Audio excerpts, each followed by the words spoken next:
Thank you very much. There are two names on the slide. I'd like to acknowledge the contribution of my colleague Cecile, who's helped put this presentation together.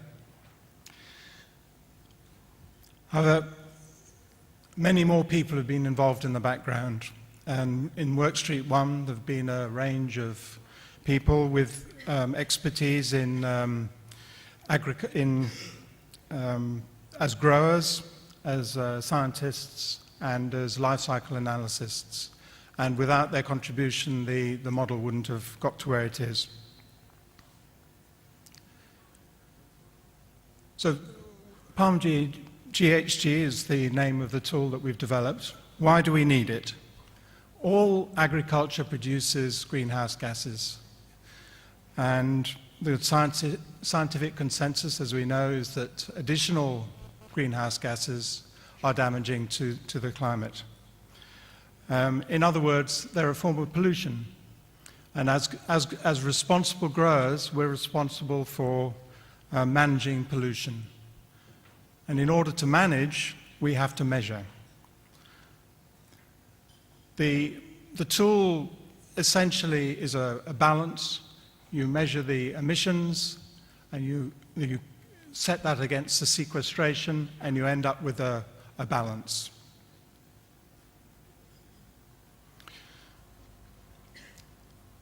We can't measure directly, so we have to estimate. The tool quantifies the major forms of the emissions and sequestration from the mill being the accounting unit, and its supply base, which is the estate and the outgrowers. The tool has been developed so that it is harmonized with international standards, methodologies, and the content of the calculator and the features have been discussed extensively, should I say exhaustively, within the whole working group.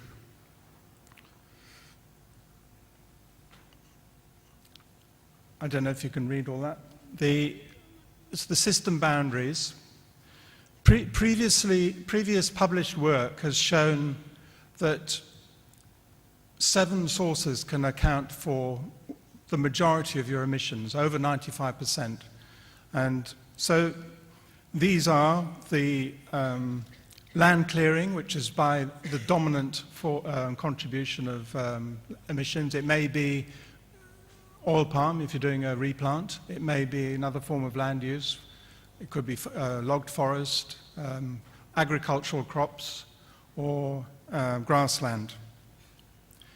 Then the next, in the field, we have use of fertilizer. The manufacturing and transport of fertilizer contributes emissions.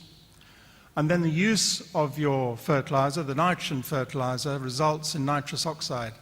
Nitrous oxide is a very potent greenhouse gas, nearly 300 times more potent than CO2. So it's important to include the nitrous oxide, both from the fertilizers, but also from your crop residues.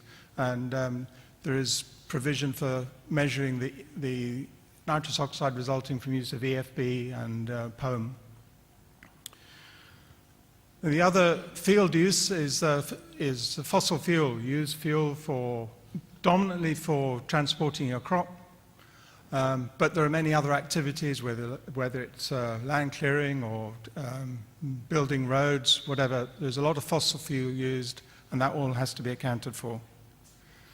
The final component of the field is peat, and you'll be hearing more about peat later, but it's potentially a large source of CO2. And then you come to the mill, and there are 2 sources of emissions. There's the methane, which is produced when you digest your POEM in your anaerobic ponds. And then there's a bit of fuel used in the mill for startup, etc. And all these are all the emissions. And the emissions are set against sequestration. And the main sequestration, of course, is in the palms. The palms are growing over a 25-year cycle, and each year it is sequestering more CO2. And then also there's a potential credit. If the mill is self-sufficient in, or has a surplus of fuel, you can export power. And if you're capturing your POEM and generating electricity, you're exporting electricity outside your system boundary, you get a credit because you're saving fossil fuel being produced elsewhere. And then this, the actual model is a spreadsheet, and it accounts for all the emissions, the sequestration, produces the net emissions, and then these are allocated to your crop products. So we work it all out for the estate and the outgrowers on an area basis, allocate it to the FFB, and then this is subsequently allocated to your CPO, your crude palm oil, and the kernel on a mass basis, and then subsequently could be further allocated to subsequent co-products, whether it be refined products or if you're producing biodiesel, and then you have different allocation procedures. It has to be done on the basis of energy rather than mass. The main features of the model are that it's quite adaptive. You can account for different rotation lengths, different oil palm growth data.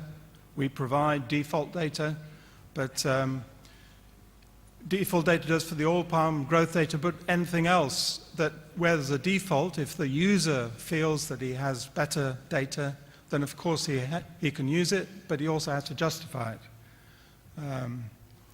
And there's procedures for doing that. It allows for the calculation of the greenhouse gases per, as I explained, for the CPO, for your palm kernel, for the biodiesel, and compatible with the directive in Europe. It allows for CO2 emissions from the land use change and from the peat. I've already explained it allocates the emissions between different products. You can do it as a one-off, as just to see what your situation is, or if you wish, you can do it on an annual basis to monitor your change. And also, quite powerfully, it allows for scenario testing, and I'll be demonstrating that in a minute. So, having developed the model, we decided to test it, and we had a pilot testing phase this year. 9 companies took part, and the objective was to see how they found it, how user-friendly it was, whether the data that we required was available, and also to get